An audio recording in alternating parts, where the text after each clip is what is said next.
Welcome back, guys. Now just see this video.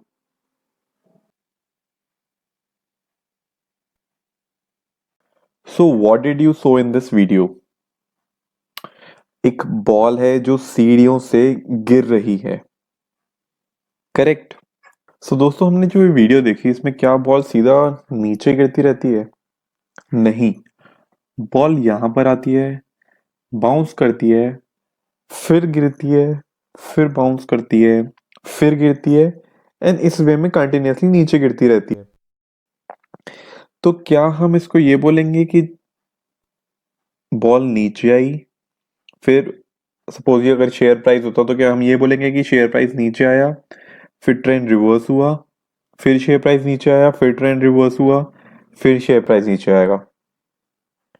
नीचे आया नहीं, राइट? ये जो अप मूव है ये ट्रेंड रिवर्सल नहीं है, ये एक बाउंस आया है ताकि शेयर और बुरी तरह नीचे जा सके। अब आप बोलेंगे कि एक शेयर प्राइस को और एक फॉलिंग बॉल को हम कैसे कंपेयर कर सकते हैं? Guys, everything is maths. Entire universe is maths. And ये मैं नहीं कह रहा, ये एक साइंटिफिक थ्योरी है फिबोनाची की, which says कि everything is maths and हर चीज का जो रिएक्शन है, इवन ह्यूमन नेचर का, it can be calculated to which extent it can go. Correct? इस जो छोटी सी अप मूव है इसको हम बाउंस भी ना बोल के इसको हम रिट्रेसमेंट बोलते हैं। जो मेन ट्रेंड है इसका प्राइमरी ट्रेंड, उससे थोड़ा सा रिट्रेस हुआ, फिर नीचे गया, फिर रिट्रेस हुआ, फिर नीचे गया, फिर रिट्रेस हुआ। इस रिट्रेसमेंट को हमें कभी भी ट्रेड नहीं करना चाहिए। ट्रेड हमें हमेशा विद द ट्रेंड करना चाहिए, correct? So this was our Fibonacci. It is basically a series of numbers जो 1 से शुरू होती है एंड इसमें हम पिछले दो नंबर्स का सम नेक्स्ट नंबर होता है। अब जैसे पहला नंबर अगर 1 है तो नेक्स्ट नंबर पिछले दो नंबर का सम, मतलब 1 एंड 0 मतलब 1। अगला नंबर इन दोनों का सम 2, नेक्स्ट नंबर इन दोनों का सम 3, नेक्स्ट नंबर इन दोनों का sum, and so on. So this is how a Fibonacci is calculated. अगर आपको ये जानना है कि ह्यूमन नेचर पे कैसे अप्लाई होता है या how is it done in the universe, आप यूट्यूब पे कोई भी वीडियो देख सकते हैं। I will not discuss that thing because that is not part of the curriculum. हम मेनली अपने स्ट्रिक्टली करिकुलम के बेसिस पे चलेंगे। सो अब जैसे ये नंबर्स हैं तो हम क्या माने कि ये जो नंबर्स हैं, सी बेसिकली एक चीज और, फिबोनाची लेवल्स जो है वो सपोर्ट एंड रेजिस्टेंस के लिए काम करते हैं। हम ट्रेडिंग में उनको as support and resistance use करते हैं, करेक्ट? तो मतलब क्या है ये सपोर्ट एंड रेजिस्टेंस, हम कैसे यूज कर सकते हैं? क्या 1 नंबर को लगा लें, 5 नंबर को लगा लें, किसको हम रेजिस्टेंस माने, किसको हम सपोर्ट माने? तो सी, कुछ लेवल्स हैं जिनको हम प्रीच करते हैं। 100%, 76.4, 61.8, 50, 38.2, 23.6 एंड 0। तो अब दो तरीके हो सकते हैं, या तो हम ये नंबर्स कैसे आए वो देखें, या हम इनको याद कर ले, रट्टा मार ले। तो मैं चाहूंगा कि डेफिनेटली आपको एक बार एटलीस्ट फॉर नॉलेज पर्पस पता हो कि ये नंबर्स कैसे आए हैं।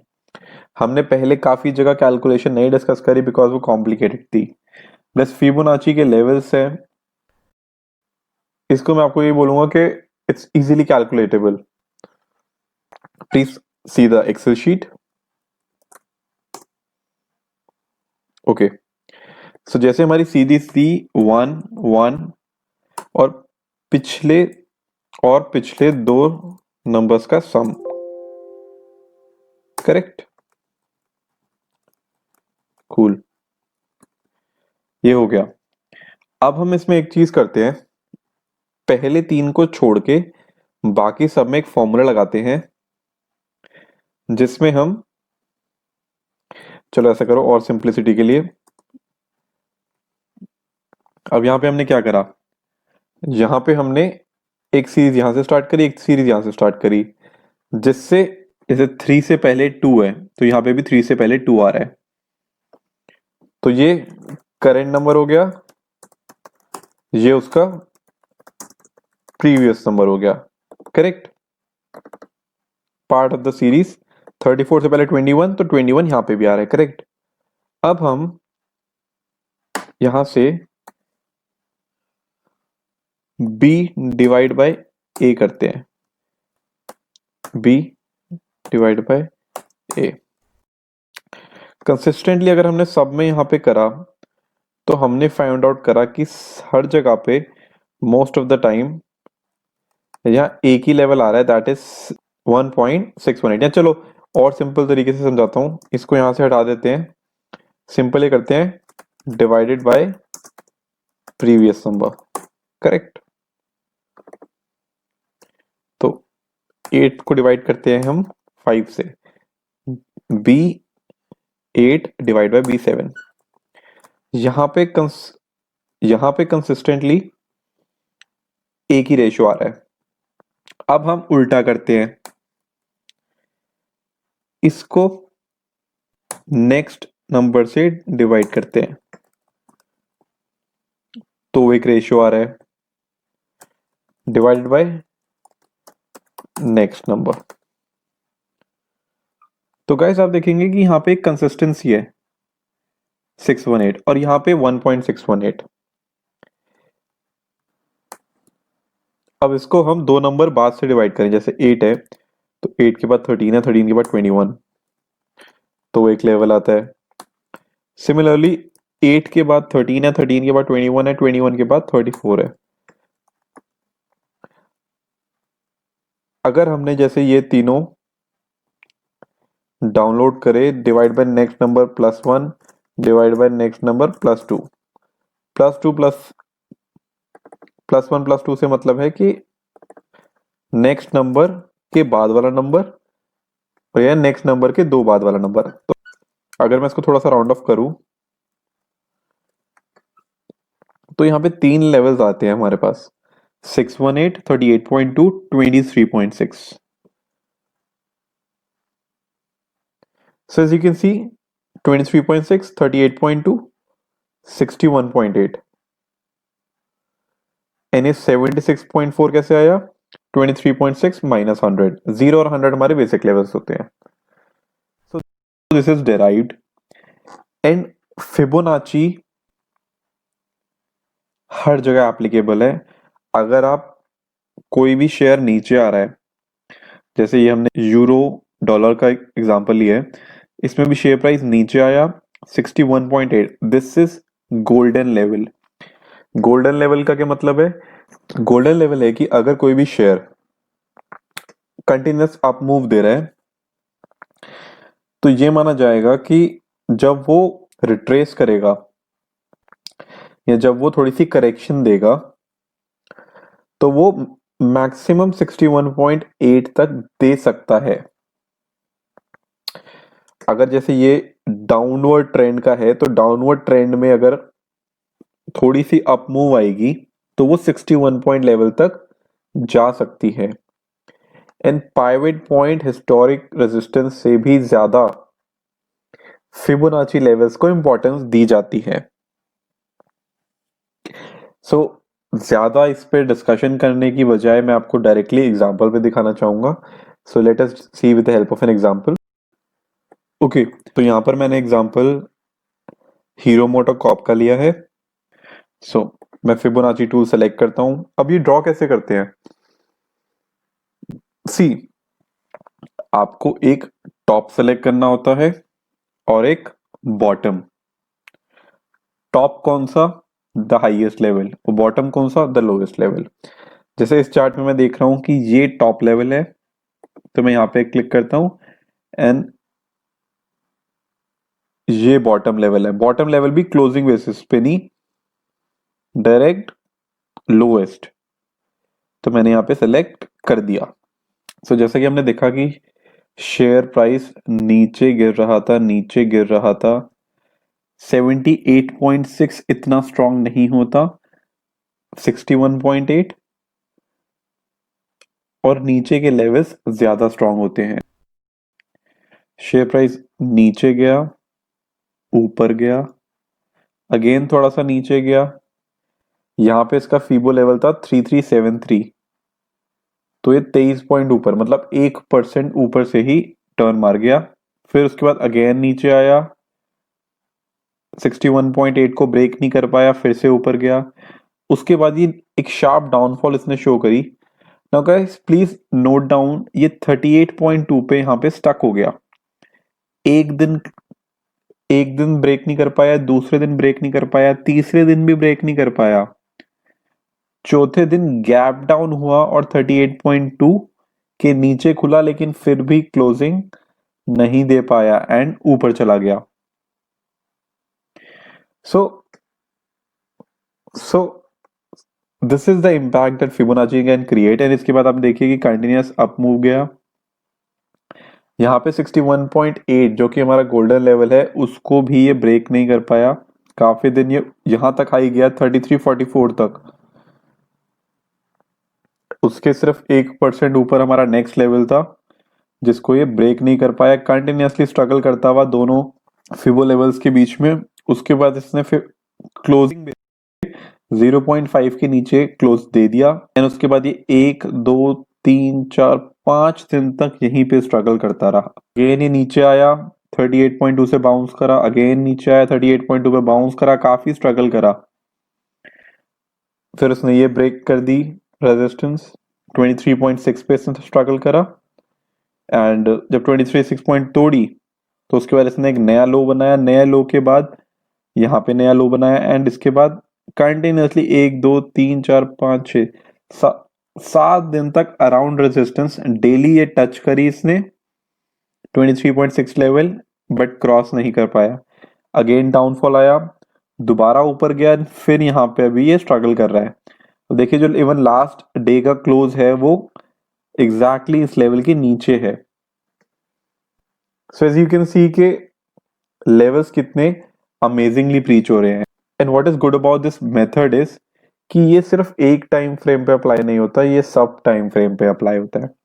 जैसे अगर मैं ये फिबोनाची डिलीट करके 15 मिनट का चार्ट खोलूं,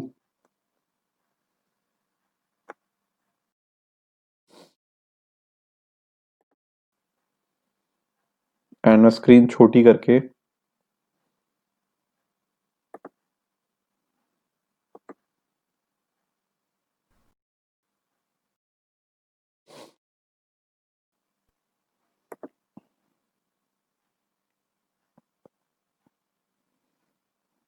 हाई एंड लो मार्क करके इसको लॉक कर दूं। अब दोस्तों कई लोगों ने जब ये देखा होगा कि मैं ये बना रहा हूं तो उनको एक क्वेश्चन आया होगा कि अब मैंने यहाँ पे क्यों मार्क करा जबकि ये एक और लोअर पॉइंट है। तो मैं इस पॉइंट को भी डिस्कस करूंगा। पहले मैं यहाँ पे एक बार देखते हैं। सो गाइस पहले हम क्या करते हैं, पहले हम केवल यहाँ तक का डेटा लेते हैं। लेट अस प्रिज्यूम कि हमारे पास यहीं तक का डेटा है, इस लाइन तक का, इसके आगे का डेटा नहीं है। ठीक है,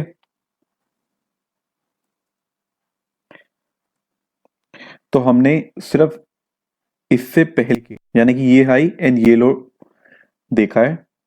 अब हमने जो इसके बेसिस पे ड्रॉ करा, तो हमारा प्राइमरी कंसर्न तो यही है कि हमने पास्ट के बेसिस पे जो लेवल्स बनाए क्या वो फ्यूचर में ब्रीच हुए। तो हमने जैसे यहाँ के बेसिस पे एक फिबोनाची ड्रॉ करा, लेट्स सी कि आगे क्या कुछ चेंज होता है। तो जैसे शेयर यहाँ पे नीचे आया, 0.618 को क्रॉस नहीं कर पाया, क्लोजिंग बेसिस पे थोड़ा ऊपर चला गया अगेन, फिर नीचे आया, इसने ये रेजिस्टेंस थोड़ी सी ब्रेक करी एंड इसके बाद ऊपर जाने की कोशिश करी लेकिन जा नहीं पाया, अगेन नीचे आ गया। उसके बाद शेयर यहाँ से 0.5 से बाउंस करके थोड़ा सा ऊपर गया, 61.8 को रेजिस्ट करा, फिर उसके बाद एक बड़ी लंबी कैंडल आई, ओके, तो गाइस यहाँ पे देखिए, यहाँ पे हमें एक नया हाई मिल रहा है। जैसे पुराना हमारा हाई ये था, तो अब एक नया हाई हमें मिल गया, तो हम इस फिबो को चेंज कर देंगे, हम इसको ऊपर ले जाएंगे। आगे आने वाले टाइम के लिए हमारा लेवल अब चेंज हो गया है, करेक्ट। ओके, सो इसके बाद ये नीचे गया एंड देखिए कितनी बार ये 0.5 रेजिस्टेंस को 1 2 3 4 5 6 7 8 कैंडल्स ने कोशिश करी कि तोड़ दें इस लेवल को, but they were not able to break. उसके बाद थोड़ा सा ऊपर गया, उसके बाद थोड़ा सा ऊपर गया, 0.618 को क्रॉस नहीं कर पाया, अगेन नीचे आया, 0.5 को ब्रेक नहीं कर पाया, अगेन ऊपर गया। सो इसी रेंज में घूमता रहा। उसके बाद एक गैप अप हुआ बड़ा एंड शेयर ऊपर गया। उसके बाद इसने एक नया हाई बनाया। अब गाइस नया हाई बनाया तो हम यहाँ पे अपना अगेन फीबो लेवल नए तक ले जाएंगे। हमें बस ये करना है कि जो अपर पॉइंट है वो नए हाई तक ले जाना है। अगर नया लो बनता तो इसको हम नीचे ड्रैग करके और नीचे ले जाते, करेक्ट। सो उसके बाद शेयर कंटिन्यूस बड़ी कैंडल आई, कंटिन्यूस डाउन ट्रेंड में रहा, लेकिन यहाँ पे भी ये 38.2 के लेवल्स इसने ब्रीच करे। इतने बड़ी डाउनफॉल के बाद 38 पे बाउंस आया, 0.5 को ब्रेक नहीं कर पाया, अगेन नीचे आया, फिर से 38.2 पे बाउंस आया। उसके बाद यहाँ पे इसने स्ट्रगल करा, कंटिन्यूसली शेयर ऊपर गया, 78.6 से नीचे आया, फिर ऊपर गया, 78.6 से नीचे आया एंड अभी देखिए कंटिन्यूसली कितनी सारी कैंडल्स 78.6 पे ही स्ट्रगल कर रही हैं। So this is the beauty of this Fibonacci. अगर आप चाहें तो हम एक और एग्जांपल ले लेते हैं। So let's take one more example. तो गाइस हमने यहाँ पे इंडिया सीमेंट्स का एग्जांपल लिया है।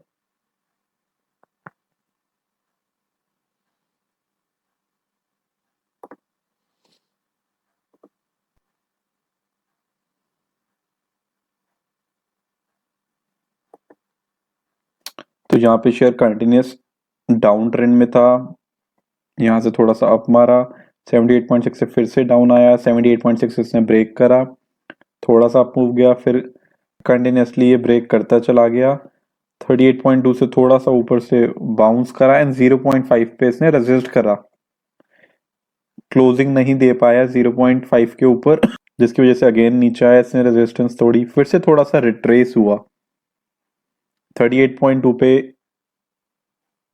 स्ट्रगल करा एंड अगेन नीचे आया, फिर एक गैप डाउन से 23.6 के नीचे आया एंड इसने लो बनाया।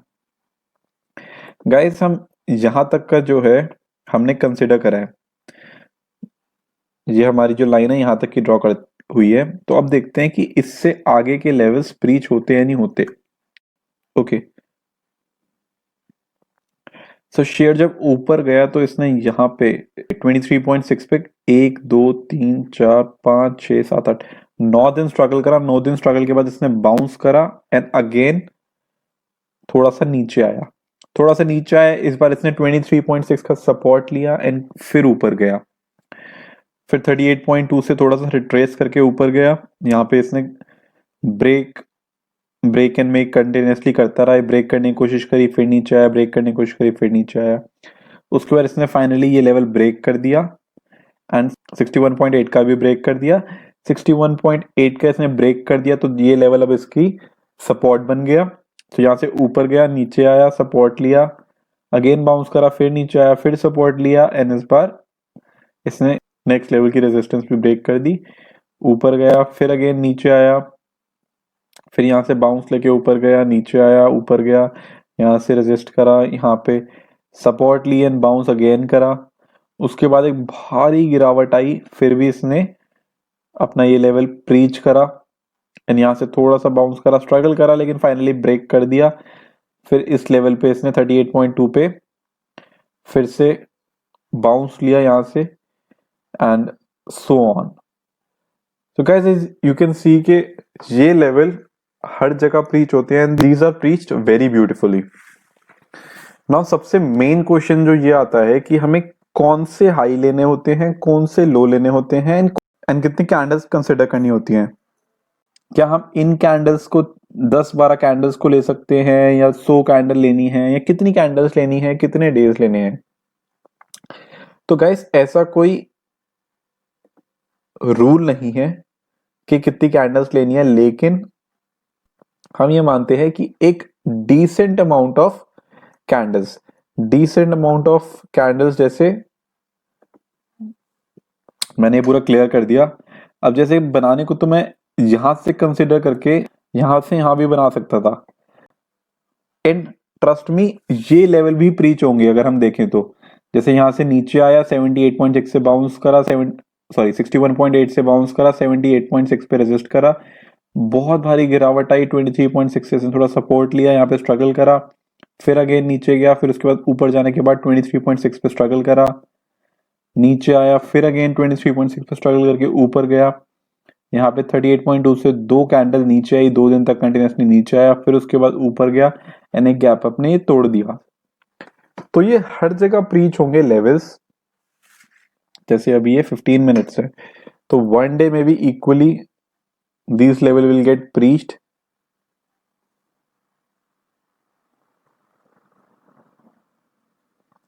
बट हमारी कोशिश बस ये रहती है कि जितना ज्यादा डेटा लेंगे उतनी ज्यादा नॉइस रिड्यूस हो जाएगी। अब जैसे हमने पहले 15 मिनट देखा था, अब हम डे का देखें।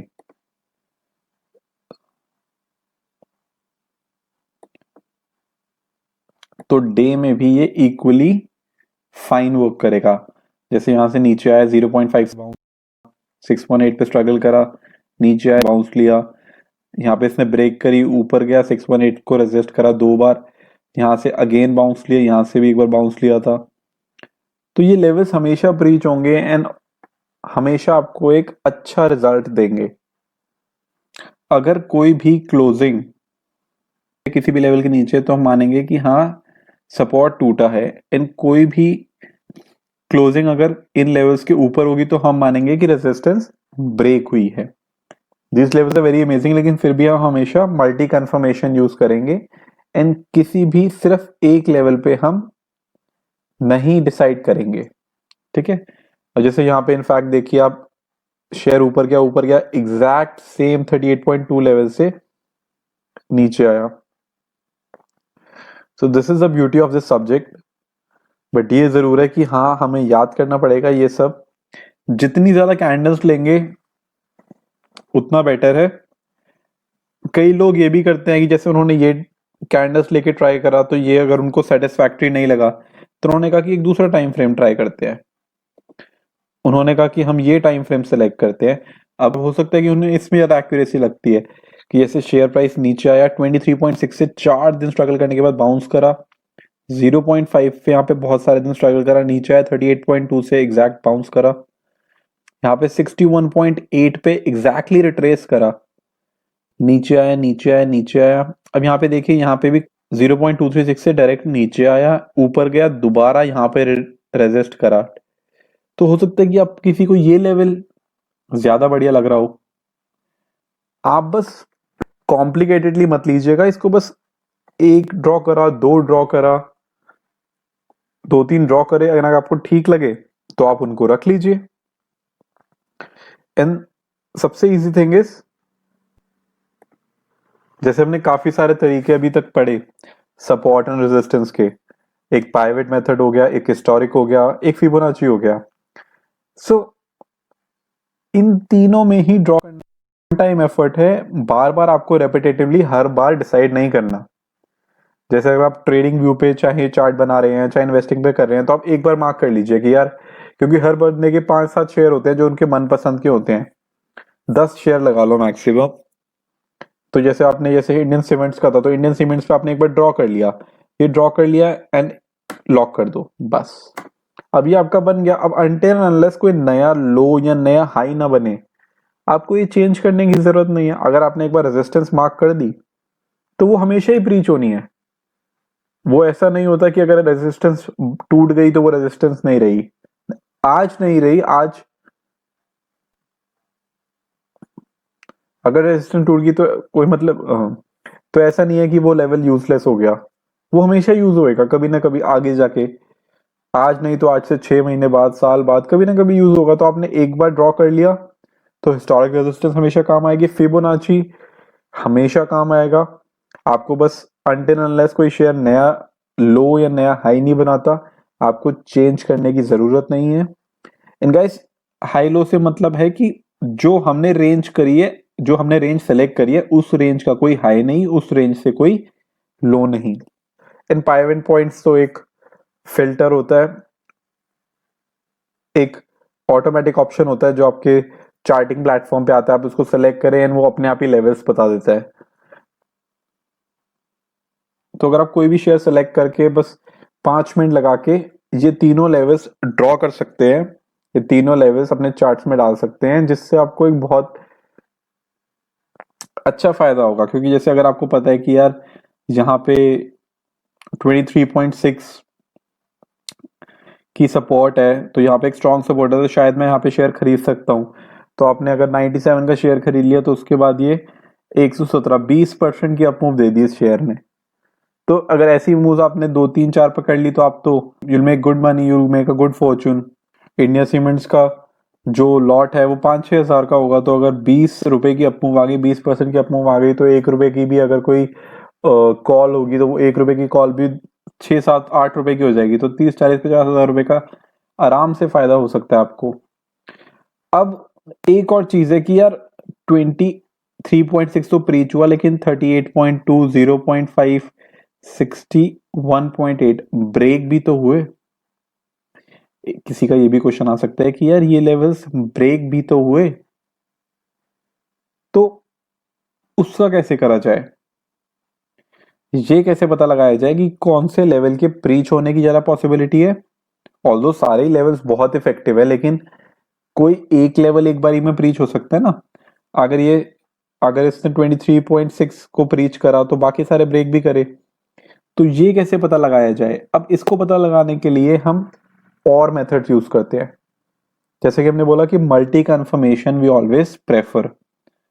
सो इन द कमिंग सेगमेंट्स हम वो और मेथड यूज करेंगे, और तरीके यूज करेंगे कि क्यों, क्या हुआ, कैसे हुआ।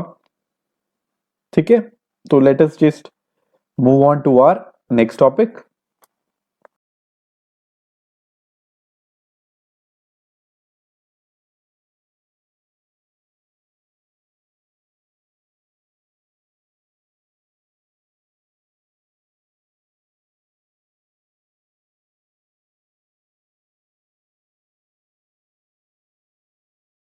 जो भी हमारी आज की स्टडी थी, जो भी हमने 3 तरह की सपोर्ट एंड रेजिस्टेंस को पढ़ा, so let us just combine all of the three. इन तीनों मिला के देखते हैं कि क्या एक अच्छा रिजल्ट हमें मिल रहा है, क्या हमने जो आज पढ़ा वो सक्सेसफुल हुआ भी है कि नहीं। सो हमने टाइटन का एग्जांपल लेते हैं। जैसे इसमें मैं इस टॉप को लेता हूं एंड इस गैप डाउन तक ले लेता हूँ, इस यहां तक ले लेता हूँ। I am considering up till here, कि यहां तक लूं, आई गेस यहीं तक ले लेता हूँ। ओके, सो मैंने यहाँ पे अपना फिबोनाची ड्रॉ कर लिया है एंड लॉक कर दिया है। अब मैं पाइवेट्स पॉइंट भी इस पे ऐड कर देता हूँ। पाइवेट पॉइंट्स, शेयर कर लिया।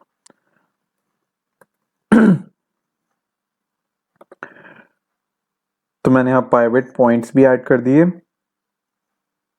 गाइस आई नो आपको एक गंदा सा चार्ट लग रहा होगा कि इतने सारे पाइवेट पॉइंट्स आ गए। तो जैसे अभी हम बैक टेस्ट कर रहे हैं, इसलिए हमने हिस्टोरिकल पाइवेट्स भी यूज करे हैं। अगर आप इसको हटा देंगे हिस्टोरिकल पाइवेट्स, तो ये सिर्फ आज के लेवल्स दिखाएगा जो अभी ब्रीच होंगे। तो आप ये हमेशा कर सकते हैं। तो अपने चार्ट को साफ सुथरा बनाने के लिए आप ऐसा यूज कर सकते हैं। अभी हम फिलहाल के लिए हिस्टोरिक पाइवेट यूज कर रहे हैं। एंड अब देखिए, क्योंकि ये एक राइजिंग शेयर है एंड ये पहली बार इस रेंज में आया है, तो इस शेयर में पीछे जाने का कोई फायदा नहीं है। कुछ लेवल्स डिसाइड कर लेते हैं। ओ ओके, यहाँ पर एक रेजिस्टेंस है,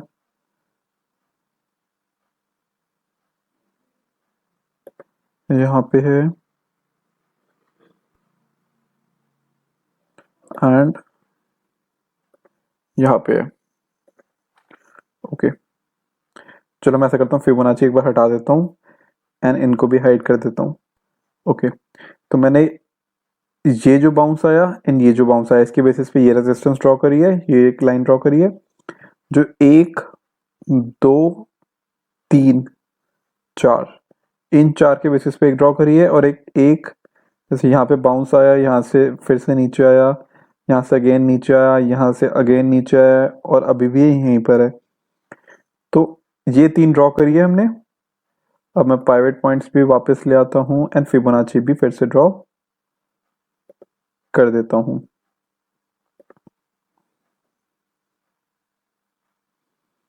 मैंने उल्टा ड्रॉ कर दिया।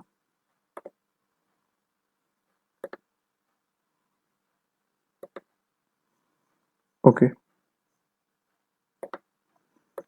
सो अब देखते हैं थोड़ा सा डीपली कि क्या लेवल्स ब्रीच हो रहे हैं।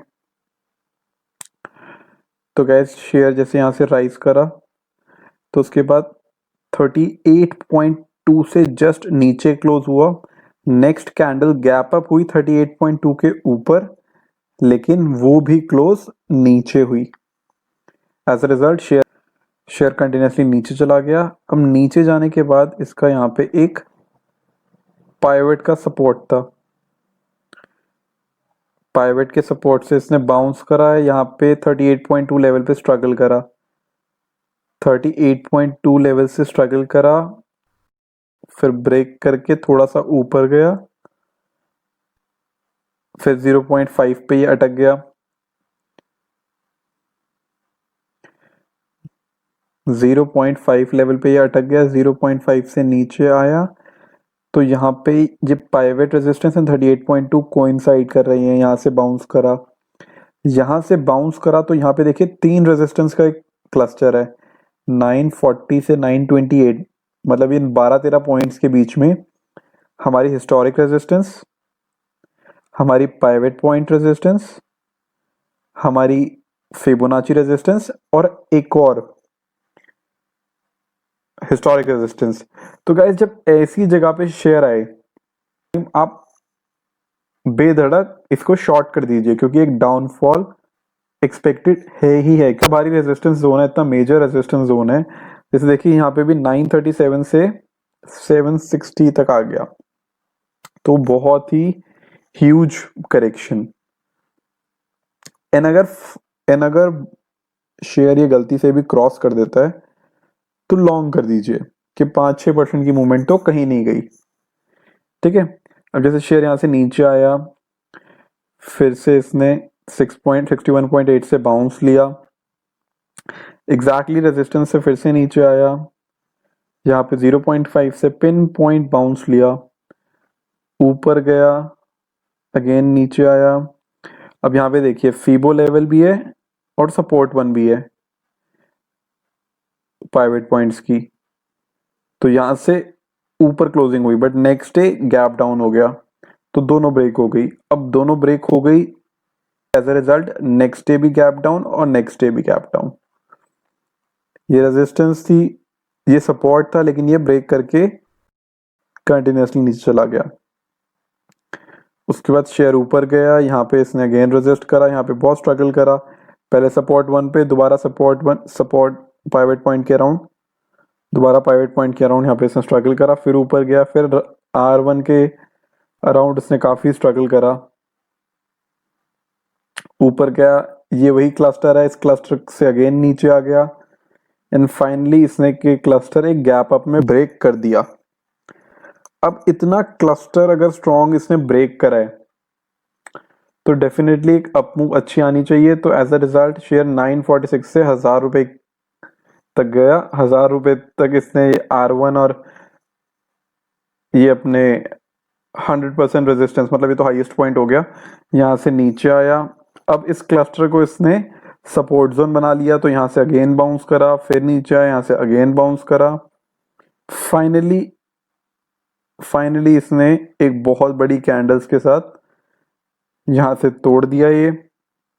लेकिन उसके बाद भी ये 4 दिन इन्हीं रेजिस्टेंस के बीच में स्ट्रगल करा।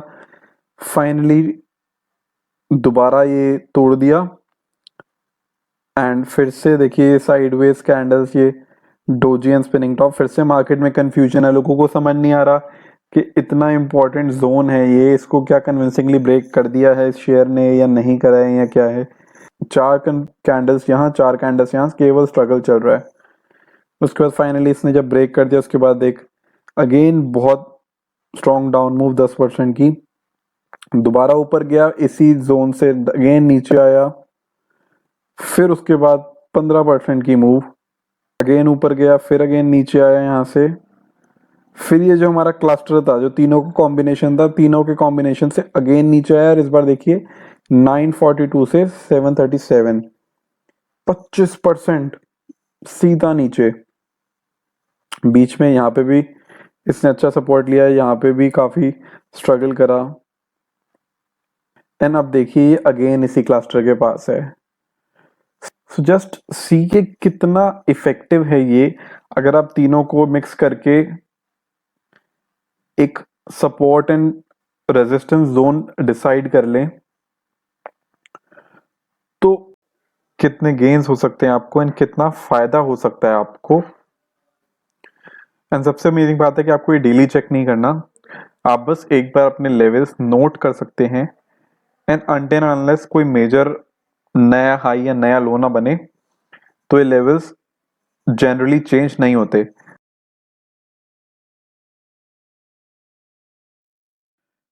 So guys, this is all for today. अब हमारे तीनों तरह के सपोर्ट एंड रेजिस्टेंस हो चुके हैं।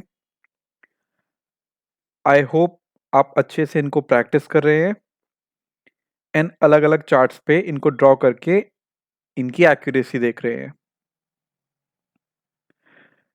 फ्रॉम द नेक्स्ट लेक्चर हम एक नए टेक्निकल टूल की तरफ जाएंगे।